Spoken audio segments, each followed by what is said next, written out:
Dr. Cassman has got his BS at University of California, San Diego, and both his master's and PhD at University of Hawaii. He's currently the Emeritus Professor of Agronomy from University of Nebraska-Lincoln and is an agricultural consultant.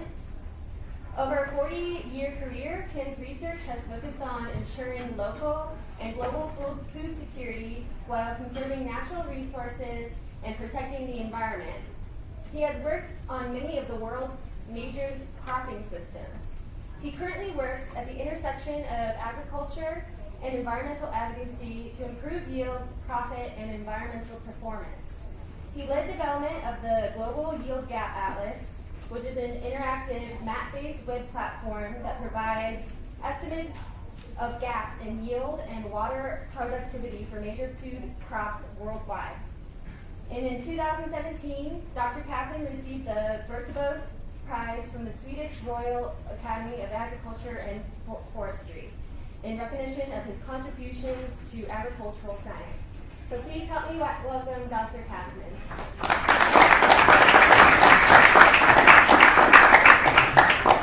Thanks so much, Elaine. Can people hear me up there? Is that enough? Good. Okay. And it's always a pleasure to come to Iowa State.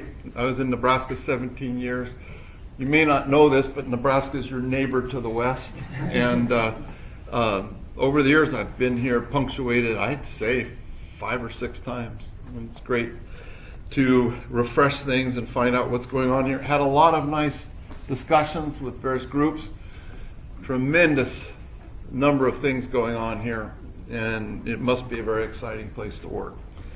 I'm going to talk today about something that, you know, your career evolves, and over time things change, and the way you think about things change. So my idea today, the focus of what I think about today, has been forged a lot by my consultants' work with a large international farming company with farms in 8 countries, from Europe to Oceania to Latin America and North America.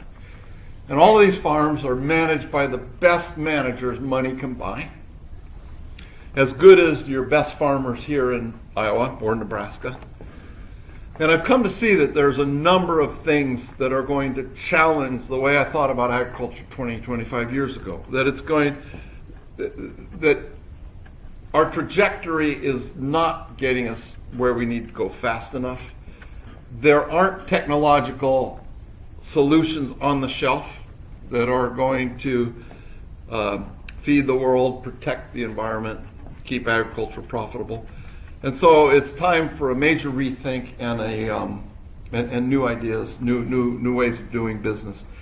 Talk a little bit about that then. But I wanted to talk about another thing is, you know, when you leave academia, you have time to look at some other things. And, you know, if you really think big, there's that ultimately, if we're going to have a sustainable planet with the population size that appears to be coming, you're going to have to decouple human well-being from exploitation of the environment. In all of human history, we've not done that, obviously. We've exploited the environment to better our economic well-being. And so there's a group called the Breakthrough Institute that's thought about this quite a bit. And they've got a document I recommend highly to people called the Eco-Modernist Manifesto. And that first point there, I think, is so important. And it means any conflict between climate mitigation and the development process for billions of people in low-income countries who are achieving modern living standards will continue to be resolved resoundingly in favor of the latter. Any conflict between avoiding climate disaster and continuing to raise your well-being through economic growth in developing countries, which is the 6 billion of the 7 billion population today, you know, there's no question you're going to vote for development over environmental protection. So we've got to decouple, and we've got to be smart enough to decouple. And the second point there, I think, at the bottom is that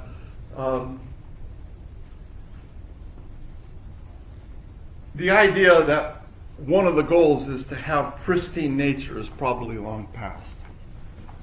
That there's very few ecosystems that aren't already affected by humans, and so we've got to redefine what we consider nature and human use of it. But that's just this aside about the Eco-Modernist Manifesto. So applying that to agriculture, imagine a world in which human societies can efficiently and effectively deal with enormous complexity in trade-offs, optimization, fine-tuning across time and space, from millimeters to globe, from milliseconds to decades and centuries. And that requires tremendous amounts of information and data. It requires robust simulation, decision support, and effective political and social institutions to use them.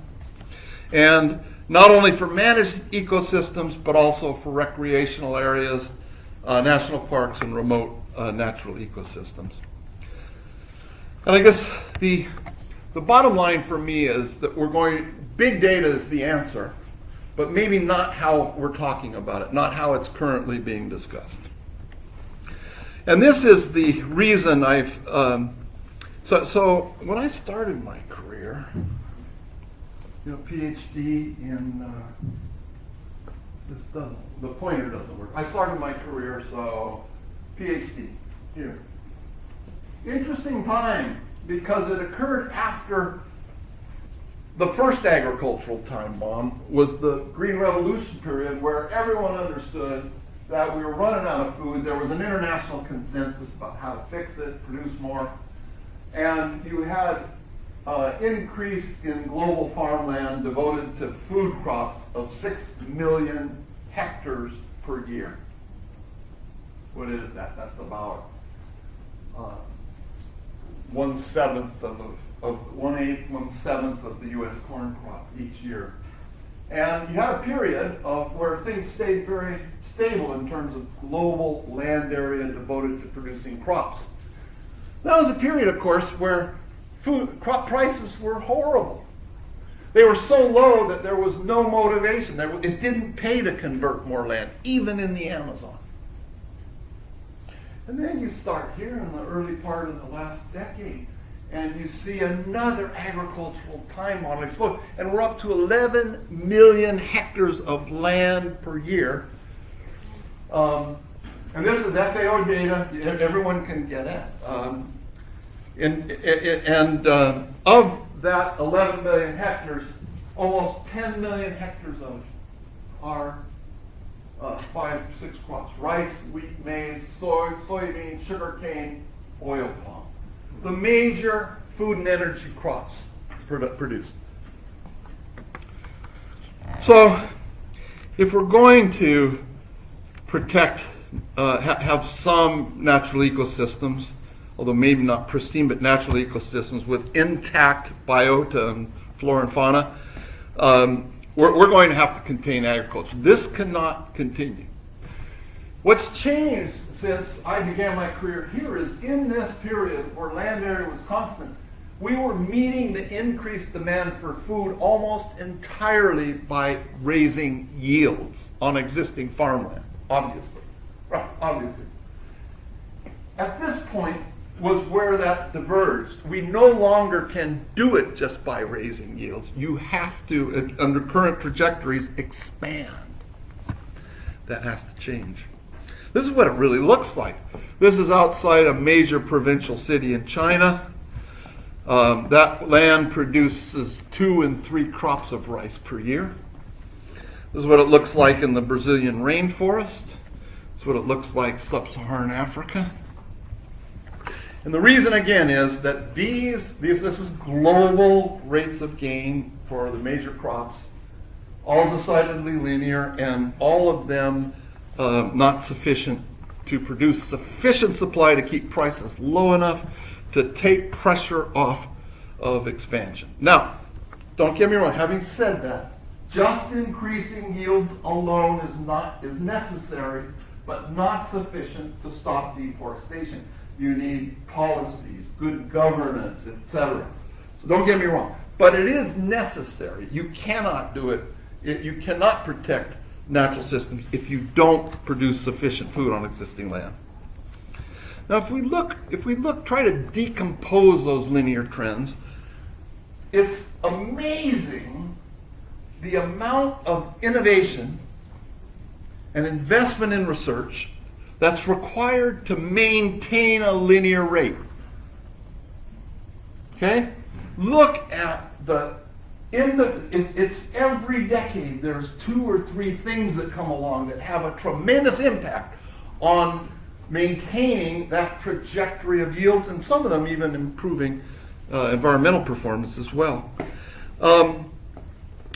But the point, I think, here is that when people tell me that, the new, someone we were talking about, the new big data applied to genomics and the CRISPR technology, my goodness, it's just going to skyrocket.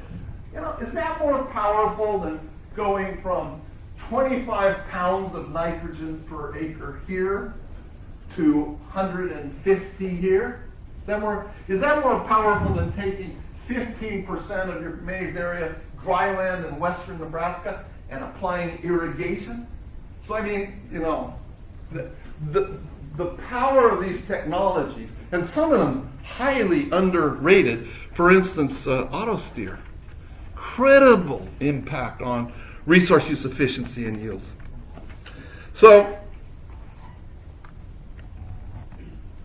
not only do we need to increase, by the way, one thing here that's sobering is that during this period as well, when we estimate in inflation-adjusted dollars the amount invested in genetics and breeding, it's gone up fourfold. Fourfold when you look at private and public sector. And yet, all we get is maintaining a linear rate. So the investment has gone up fourfold to maintain a constant rate.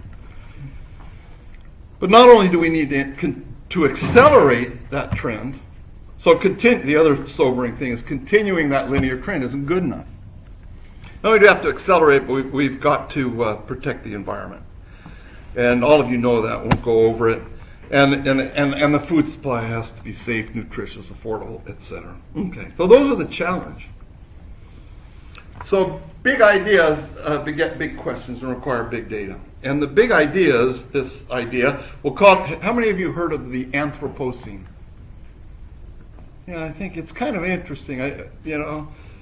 When I saw it a few years ago, it really is true. You're in a new epic era.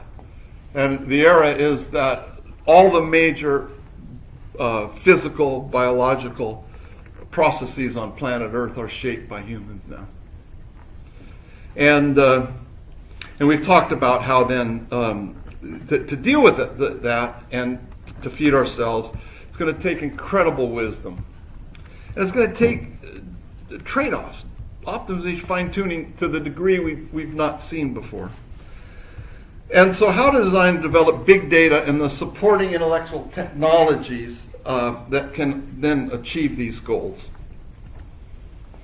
And the key issues are the required temporal and spatial resolution, the required data quality, data access, and organization.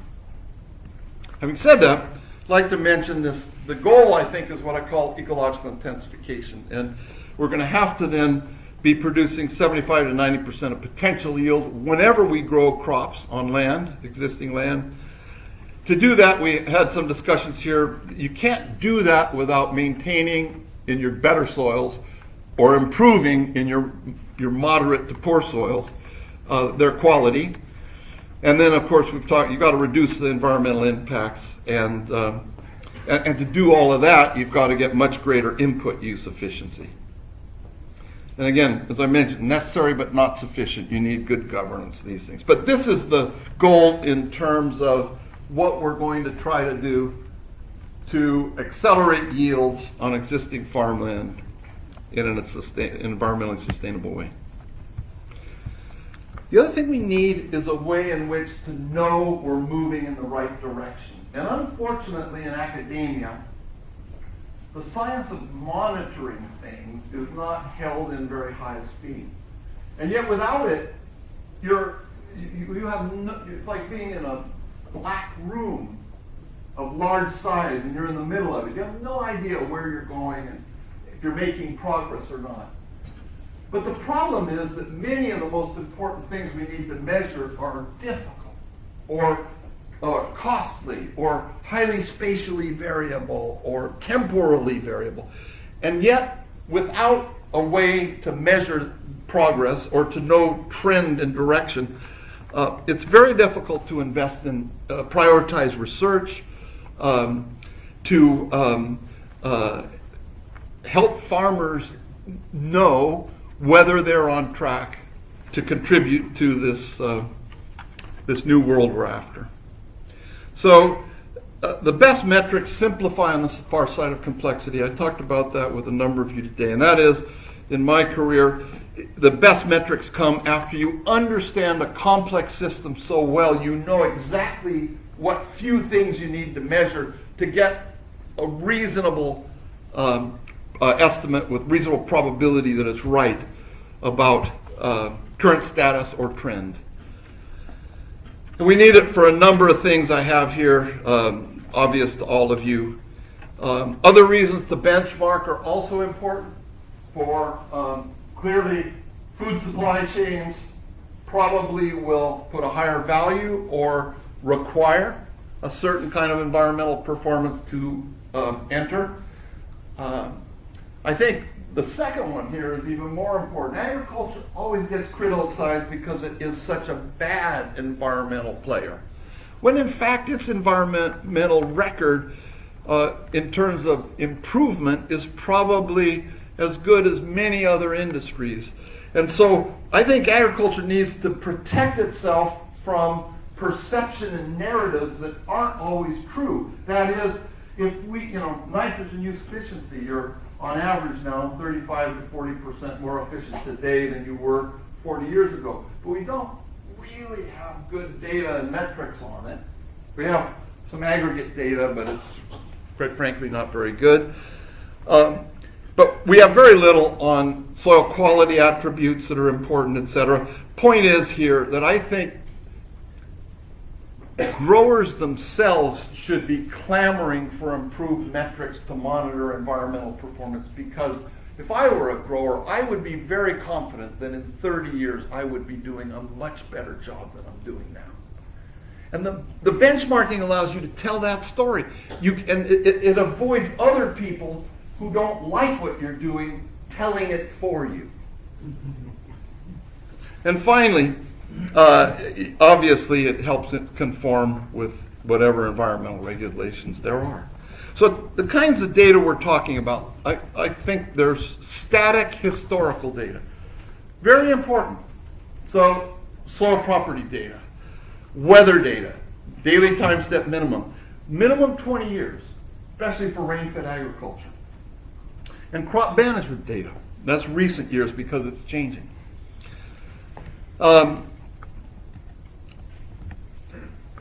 Real-time in-season data. Well, that's again weather, but also pest pressure, crop and soil status, commodity and input prices.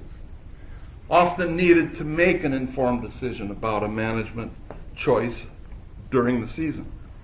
And finally, forecasts that are based on these data, weather, phenological stage, pest pressure.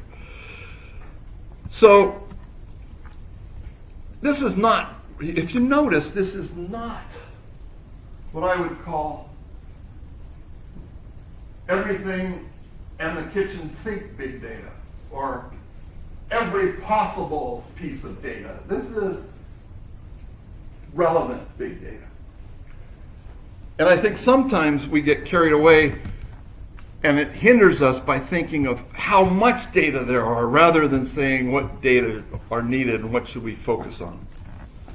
So I want to talk next then about the power of farmer-reported databases. And this is where we're moving to my bottom line for you. That is, I don't see how we can reach the goals that I talked about, the accelerated yield gains, the improved environmental performance, conservation of natural resources, unless we have these powerful, large farmer-reported databases. And the reasons are to accelerate growth is, yeah, really, okay, good, we've done that. So I want to give you an example. This is a modest farmer-reported database from the Tri-Basin Natural Resource District in Nebraska. 3 years of data, includes 777 pivot irrigated fields, and we chose selectively fields that were 100% planted with maize. Some pivots, as you probably know, farmer will grow half a pivot of soybean, half a pivot of maize, but we selected pivots that were 100% maize. And it's been published, so it starts with a benchmark.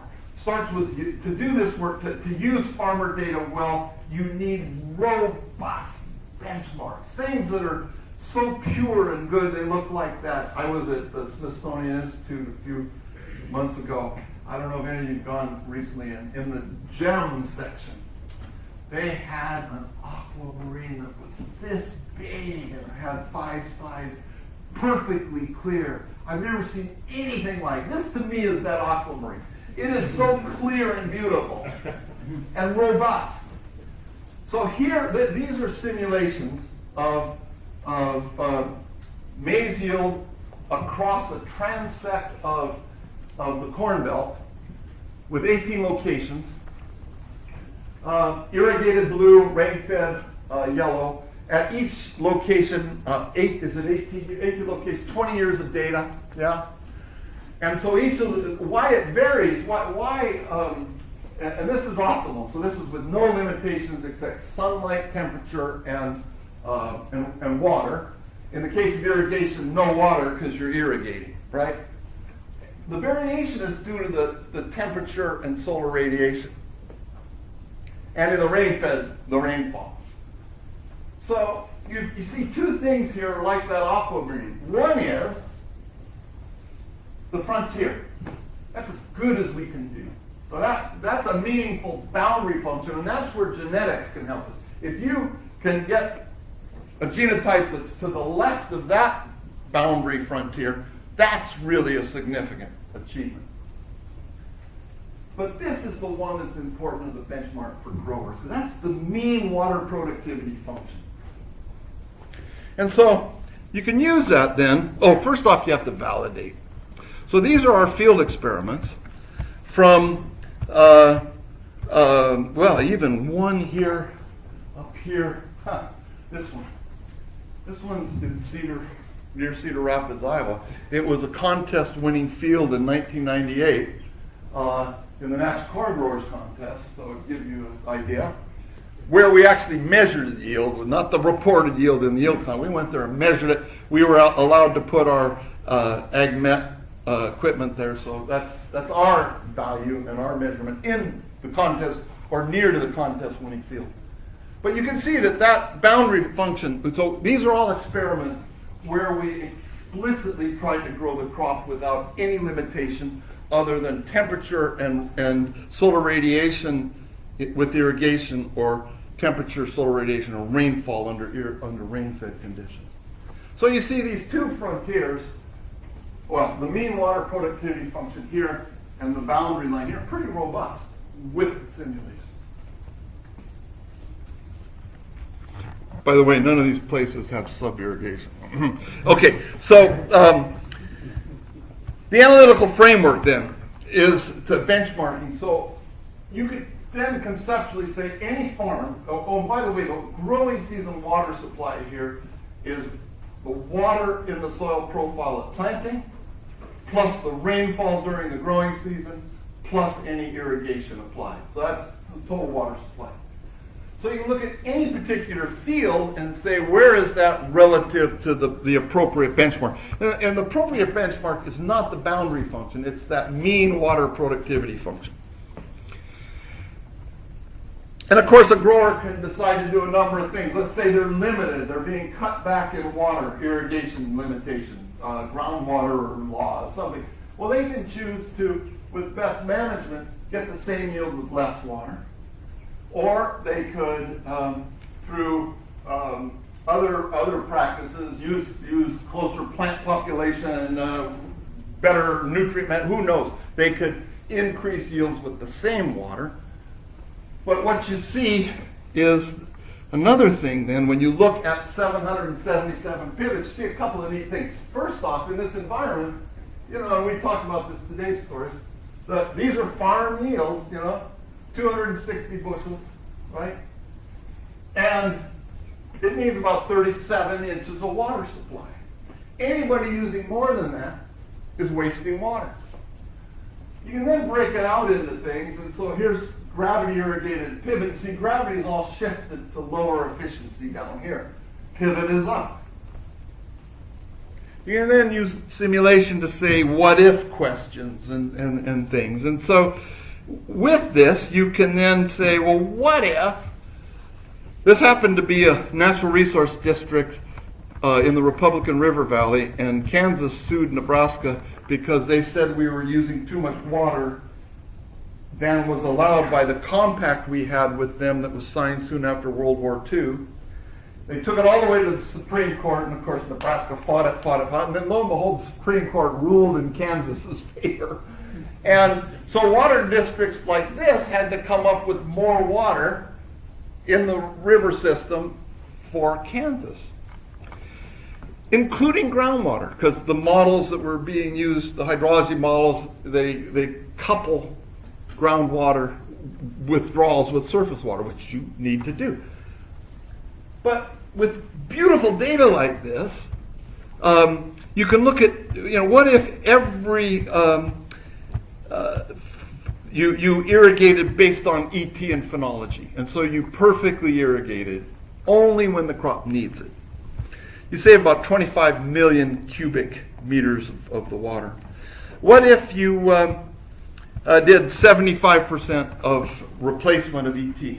Well, you don't get a significant decrease in yield, but you get another savings of 41 million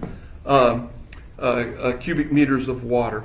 Also, what if you gave incentives for the 33% of growers that were still irrigating by gravity to buy pivots? And you did that. I don't have this here. The bottom line is that you could easily, that's that, right? Another 46, and that was only 33% of the growers that you have to do that for. And so the total is you could get the same production with 35% of the water supply. But this is what opened my eyes more than anything else, was the power of these farmer-reported data to look at interactions amongst agronomic management practices that if you thought about how to do it in a replicated field study, it'd just be impossible. So interactions between tillage, rotation, fertility management, planting date, plant density, I don't know. You can't possibly do experiments at enough locations and enough years to fine-tune that kind of management, which is what we're going to have to do to accelerate rates of gain in yield progress. But you can do it with farmer-reported data.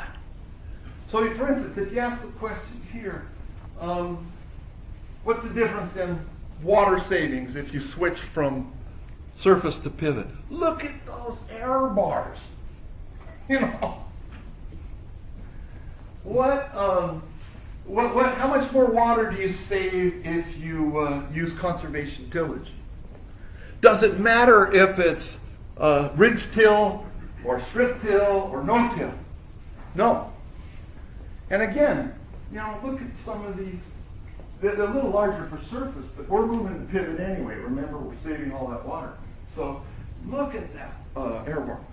It turns out that you can also see differences like the interaction between late season fungicide use, plant population, nitrogen rate, and tillage. If you had thousands of observations in the same technology extrapolation domain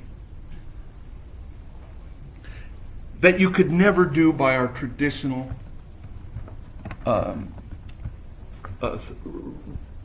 experimental design, field plot agriculture. So, while genetics is important and transgenic crops are important, there's no quantum leap out there that can give us the acceleration we're talking about. But I think the power of farmer-reported data has that potential. And what you need next is a robust spatial framework to use it. So if you've got a grower, if you've got a database of thousands of farmers, let's say every farmer in the Corn Belt, and they report simple things on, and not every field. Let's say their largest fields, the ones that are most important to their bottom line, and you report 10 to 12 variable factors that, planting date, maturity of the hybrid or the soybean, the plant population, the tillage, irrigated, rain-fed, how much nitrogen, timing thereof, formulation, what it was, phosphorus. I don't know, not much more than that. And again, maybe fungicide use. Imagine everyone reporting that.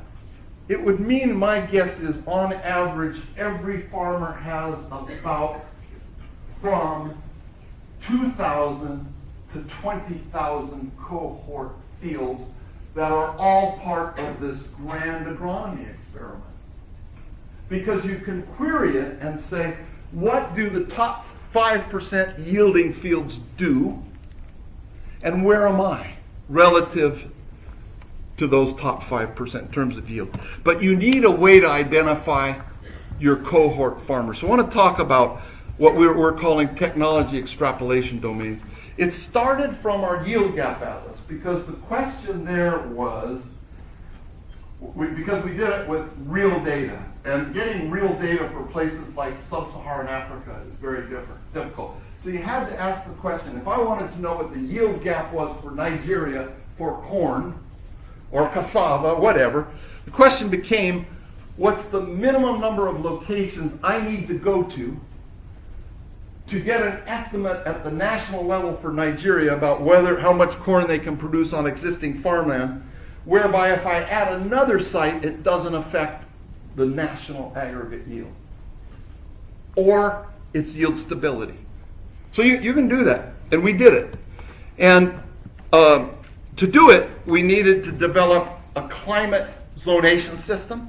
And the question there was, you can't make it too coarse, because it means they're large, so the climate zones are large, and there's enough climate variation inside that yield potential varies too much. It's not similar enough. Whereas if you can also make it so small that it doesn't help you in minimizing the amount of data you need, right? So we think we solved that. For instance, for sub-Saharan Africa, where crops are grown, there's only about 50 climate zones where major crops are grown. So I was talking about this earlier to people as well. Crops are like heat-seeking missiles. Crops and farmers, they seek out certain places to grow, because that's where they grow best. So when we're looking at sub-Saharan Africa, only 7% of that land surface is in crops. So we designed this system to categorize climate zones only for the 7% of the Earth's surface that is crop. And that really allows you to have fairly tight. So many of the other climate zonations, agroecological zoning, they've actually done the entire terrestrial surface of the world. Now there's problems there if you want to do future climate change, but there's ways around that too. Okay. The next part of it was we needed soil water holding capacity in the rootable soil depth, because that's the main driving factor. Other things you can modify. You can't modify climate or the water holding capacity in the root zone. Certainly not over a reasonable time frame. So this work, Juan Hedrera is leading it, postdoc with our group. And it starts with the climate zone. So these are the climate zones for maize in the eastern U.S. U.S. is a good place because we have data at fairly high resolution. And so we use the Sergo map of root zone depth and then Sergo data on texture. So you get a plant available water holding capacity in the root zone. Then you have to categorize, and that's a question. So here's the difference between a robust framework and then a specific iteration of that framework. So we look at frameworks that use plant available water holding capacity in the root zone, 25 centimeters, 50 centimeters, 100 centimeters, right? And the question is, what's too coarse and what's too fine?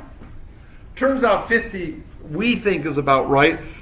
And luckily, it's also about a size where many of the units are county size, so you can try to validate how well it's predicting things using historical data. And we've got a paper submitted and that tries to show that. But so we think it's very robust. And this is what it looks like. Now you could go up. You can go down to 25 millimeters in the root zone. Same framework. And you slap it in and the computer turns it out. Trouble is there's 1,200 technology extrapolation domains. And the size of reporting on crop yields and things is much larger than the units. But this is reasonable. And you see in major producing areas, there's large areas where there's small inclusions and things. We all know that. But there's dominant TED zones in many areas. You get in the Appalachians or where physical landscapes are much more heterogeneous, well then so are the TEDs. And then you can overlay maize area on that, you see? So you take a GIS layer with these technology extrapolation domains, you overlay maize area, and you can ask questions now. You can say, I have money for 20 experiments. I want to do it and as wide an extrapolation domain as I can. How would I do that? Well, you could do it by putting one TED in each in a distinct TED zone, and then doing a little work to make sure that where you're locating the experiment is really that TED zone. So what it means there is there's some uncertainty if you use the Sergo maps where a particular water holding capacity is. You can generally look at the landscape and see, look at the soil map and see where the idiotype TED you're trying to hit is. But the point is you can identify the minimum number of locations to do an experiment that tests something in the widest extrapolation domain possible for corn production. You could do that for soybean. You could do it for corn-soybean rotation. So here's a real example. So these are data from the Environmental Defense Fund Nutrient Star program, and they're testing products that claim to have a nitrogen efficiency benefit, like a clearinghouse, and to put the data publicly available to growers so that if someone says they have a humic substance that does magic, and farmers have no way of knowing if it's true or not, so it could be submitted to this program, and there's a testing protocol, and it's rigorous, and then the results are, there's no conclusion. This is what we found. This is how it varies. So this was one of those. It's testing a nitrogen efficiency product. They had money. They did 96 sites. 2015. And those 96 sites covered, in terms of TEDs and their corn area, about 40% of total corn technology extrapolation domains. Now, of course, they could have kept the same number of TEDs and put them in unique TED zones and covered nearly 95% of the area, or cut costs and with 14 sites covered the same area. Now, of course, there's lots of reasons why you may want more experiments in a given TED. For instance, maybe that TED has climate and soil type that makes your product more effective, or your product is more effective. And some of these technology, extrapolation domains, you wouldn't expect your product to work in. Okay, so you would focus more on that. But the point is, you're better able to, with whatever resources you have, to target where to place things. So, I'm going to end.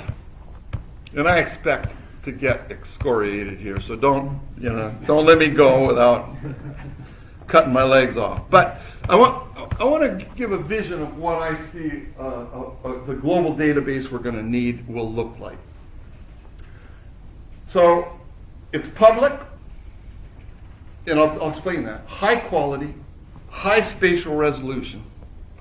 In terms of the public component are long-term weather and current daily weather. When I say long-term weather, I mean long-term daily weather records for solar radiation, rainfall, humidity, temperature, max min, at least. Wind speed, if you can get it. It will have soil properties, and I think we need to invest some to improve the spatial resolution and quality of our databases, but you can start with what we have. We can do better. And I think water resources in terms of groundwater, sustainable groundwater withdrawals, stream flows, current reservoir storage. So that's the public database. Then it has a farmer-reported database that's owned by the growers. That's the only purpose of it is to help growers farm better. And by better, we mean more productive, we mean more environmentally sound, and we mean more rapid innovation. And here, what I want to say is, if you think big data are good, and I think most people will say that, certainly most companies believe it now, more big data are better. I think that's important. So if you think big data are good and are going to be important, more big data are better. So what I mean by that is, if you have a farmer with cohort fields, and really there's, in terms of all fields in the Corn Belt, there's 15,000 cohort fields, but you're only getting data from 3,000, you're not really getting the full benefit of what all of the data would provide. And so it's in growers' interest to have all the data in, because that's what accelerates the innovation. And because they own it and control it, they control the confidentiality, the anonymity. But it's available, and it's available for both public sector and private sector researchers to add value to it, to develop new products, for crop consultants to work with growers to, again, identify the practices that are working best in that area. And of course that varies over time, so that would track innovation as it occurs over time.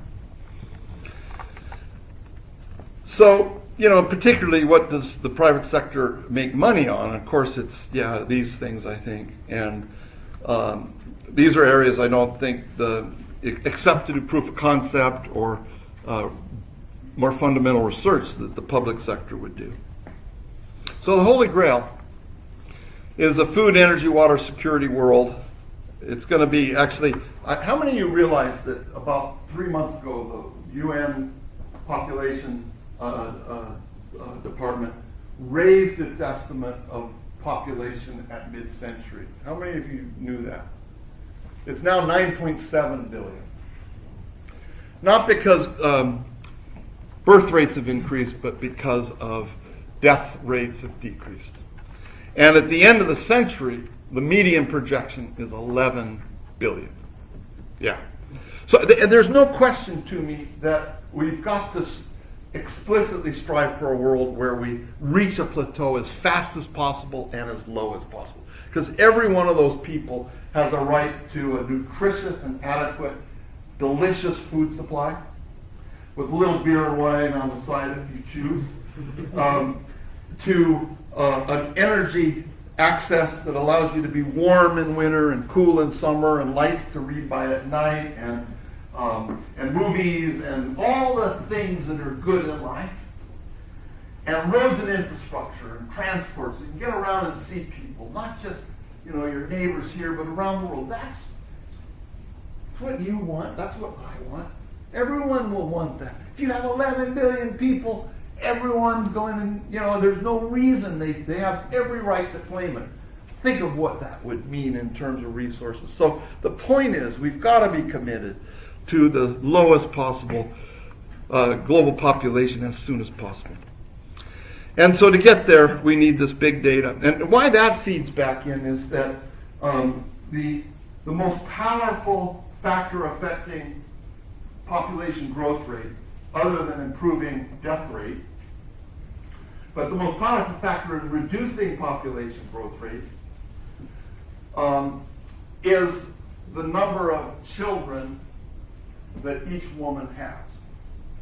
And obviously, if you're 2.1 or below, you're at replacement, right? And the most powerful factor that governs when you achieve that is education of young women. Because women that have education have opportunities other than childbearing. So when you turn 15, you have you're in school, you can look forward to a career. And what determines education of young women? It's income. Because as you move up income from poverty to moderate poverty to low middle income, you educate your first son first. It's just the way it works. It's not right, but it's the way it works. You get a little more income, you educate your second son. And it's not until you get to a certain level of income you educate your whole family. And the way food production fits back into that, and energy production, is that low-income families, the largest proportion of disposable income is food and energy. And so if food prices are too high, or energy, so if our answer to climate change is higher cost energy, that's not very good for stabilizing population at a reasonable level. We've got to be committed to reasonable prices for energy and food as a means to try to achieve stable population as soon as possible. Robust spatial frameworks needed in addition to big data, and effective institutions and policies to use them. And again, that stable population is the clincher. But it occurs because we've done a good job at keeping food prices affordable, which means producing enough, and on the environmental side, doing it in a way that doesn't require large increase in production area or large degradation of natural resources. With that, Elaine, I'll stop. Be happy to take questions. A plug. If you haven't had a chance, this is, I think, one of the few books that really tries to go into the detail on the components of how a crop production system works at a level that would be higher upper division agronomy or early graduate students. Okay, I think we have time for a few questions.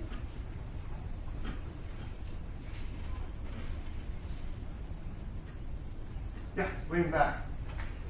So you talked about farmer reported databases, and how would you incentivize farmers or administrators like their large?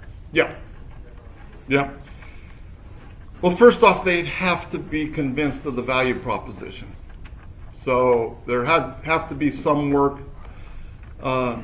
more work showing the value of it research-wise. For instance, I showed some data for water. You could do the same thing for nitrogen as well. You could do it for tillage, water, etc. So you've got to be able to have a valid value proposition and simplify it down. And then you need to convince commodity groups. I think there's got to be some education of industry saying, look, if you Pioneer grab 20% of all growers, and Monsanto you have 25%, Syngenta you have 15%, John Deere you have 15%. It's really better for all of you if we have all of that farmer reported data together, because you're going to be able to innovate faster with all the data, not just a piece of it. So I mean, if you take the assumption that I've put out that it's going to be of value to growers because they can look where they are, you know, you can do this with low cost. For the entire Corn Belt, for $10,000 you can set up the computer and software to use all that data. And every year a grower could look at where they stand in terms of water efficiency, nitrogen efficiency, phosphorus, whatever, whichever variable you want, because simple ratios of yield to input level. And they could see what everyone else in the same TED zone is doing. And then you could spit out what the top 5% yielding growers in that TED zone were doing with regard to each of the management practices. Now that's going to vary by year because some practices do better in one year. But again, that's where interpretation, that's where private sector, that's where researchers can add value to the database, you see, in how to interpret it. But the premise is that by having access to that by the growers themselves, their crop advisors, private sector, public sector's research and extension, it accelerates innovation in the whole system. And that's why a grower should be motivated to do it. Does that make sense? Did I convince you? Sometimes growers don't want other farmers to see what they're doing. Okay, so I forget your name. You were at the meeting. Raphael, that's a really good question. But and it's typically the best growers. You know, they will say to me, "Yeah, but I don't want to give my secrets away. Well, you know, I've worked hard to be this good, right?" So to them, I would say, yes, but you're part of an industry that's being threatened by regulation. Maybe not by this administration, but sooner or later, even conservatives will be concerned about water quality and threats to their health. And so ultimately, agriculture is you're part of an industry that if it doesn't get better, you will be regulated like anybody else. And what they'll probably do, because they don't have robust metrics, and we don't have good data to benchmark how you're doing, I'm going to tell you and all your cohorts in your group, you can only use 100 kilograms of nitrogen. Simplest way to do it. Because I don't have the data. I don't know how else to do it. So my argument to them is you're part of an industry and it's being threatened by not having robust benchmarks and knowing what the direction of change is and how well it's performing. Did I convince you? What sort of a platform would you imagine the best place to put such a database? That's easy. My office. No, it would really be, because I mean, the amount of data we're talking about is, you know, it's just not that much these days with computing power. So it could be housed at a university.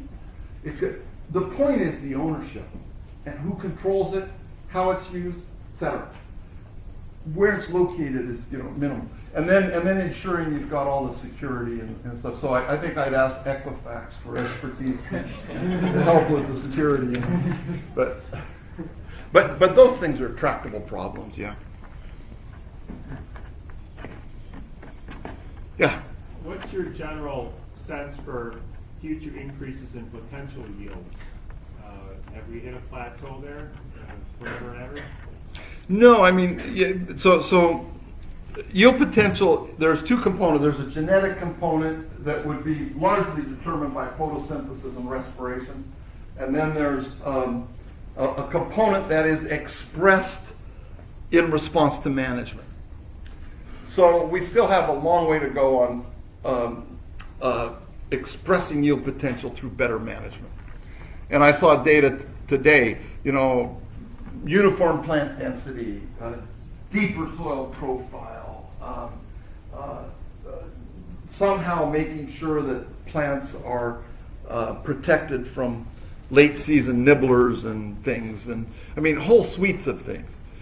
So there's untapped yield potential there, but but that's not genetic yield potential. Nonetheless, you would see it in where plateau yields occur, you see. It would look like progress in yields. That's what it is.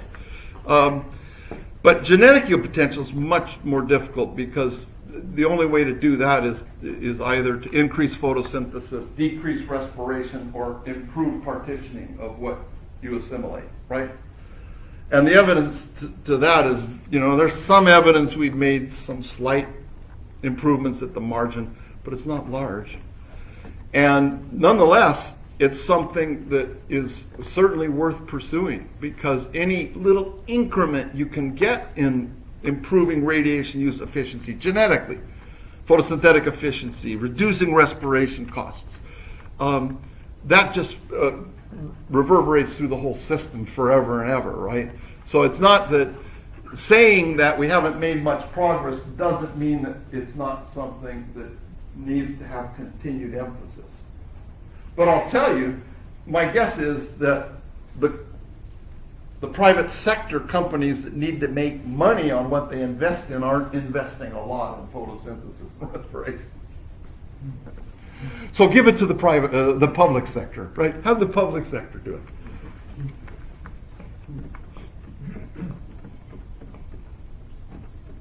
Your data from 777 Pivots. for 3 years. You didn't mention anything at all about differences among hybrids. Yeah. Is that It's- data simply not available? So they don't have to report it. So that's data reported to their natural resource You don't know districts. how much of that variability was due to genetics? Well, in a 3-year period. Do you think everybody's planning the same thing, the same hybrid? Oh, no. I think there's genetic improvement, particularly in stress resistance, but not in a 3-year period. And then you're saying, what about I'm just wondering, Yeah. there's a lot of variability in your data. You have a line through this big cloud. Well, Now, this big cloud, you have said that that variability due to that big cloud is due to lots of things, but you haven't said how much of that variability, and I see a range of values from 50 to 150, so Yeah. a lot of variability. Yeah.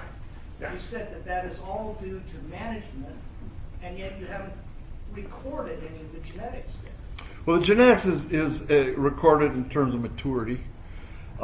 Because as I mentioned, there's not this is simulating potential yields where photosynthesis is at maximum. So every photon that's intercepted by a leaf is converted at the best efficiency we've measured for maize. And so hybrids are going to be clustered around that, but there's not a lot of, in terms of your elite hybrids that are in the market, there's not a lot of difference in photosynthesis or respiration. There's an enormous amount between the 1940 hybrids and the today hybrids. Yeah, So so clearly, there's been some kind of genetic change. yes, there's been some improvement. I mean, again, there's a paper by Teichstolanar that looks at photosynthesis between some of those old hybrids and new. It's not a lot, and And yet there's a huge difference in yield. right. So what's that do? If that's not genetics, what is it? What about plant population? How much does that change over the years? Populations have changed, yeah, but that is what allows that plant to tolerate closeness of neighbors. Is that genetics or is that? Well, that's clearly some leaf angle there. Yeah, this was a big one, moving to from double to single cross hybrids about here.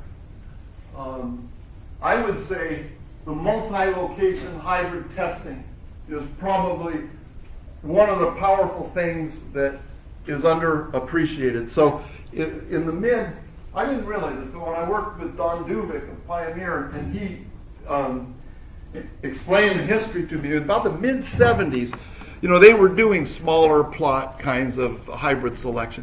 And then Don Duvik and his colleagues figured out that the best way to do it is on-farm strip trials. But you get your elite germplasm from the smaller test. But then your elite your 12 to 15 potentially commercializable hybrids go in thousands of strip trials across the country. And where the only selection you have is for yield and yield stability. And that's what drove the genetic improvement. Selecting just for yield and yield stability. I worked with Don also. Pardon me? I worked with Don Newman Yep. also at the same time. Sure. And before you got to those 10 to 15, you had 100,000. Yes. And now 1,000,000. Yes. Yeah. Exactly. And he's winnowing them down. You go And from a million Yeah. down to 10. Yeah. Something is happening. well, stress resistance for the most part. So what's happening is so if you're selecting for yield with minimal variation, that's kind of a good indication of resistance to all the factors that you see in those thousands of strip trials.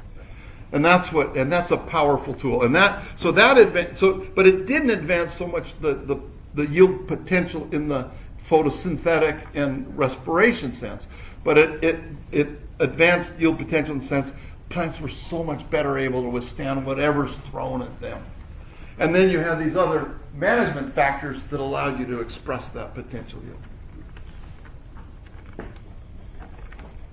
And then you have transgenics over there, but again, in the scheme of things, people ask, how important is that relative? It's not this. If you listen to the CEOs of certain seed companies, that was the end all. But in the scheme of things, compared to so many other things, it's actually an important but relatively modest contribution. What it allowed them to do was bring in more revenue. Because it appeared to be value added.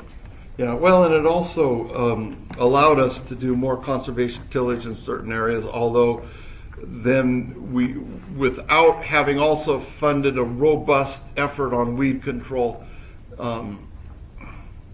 you lost the benefit of that. So it was penny wise and pound foolish. So. All right, let's thank our speaker one more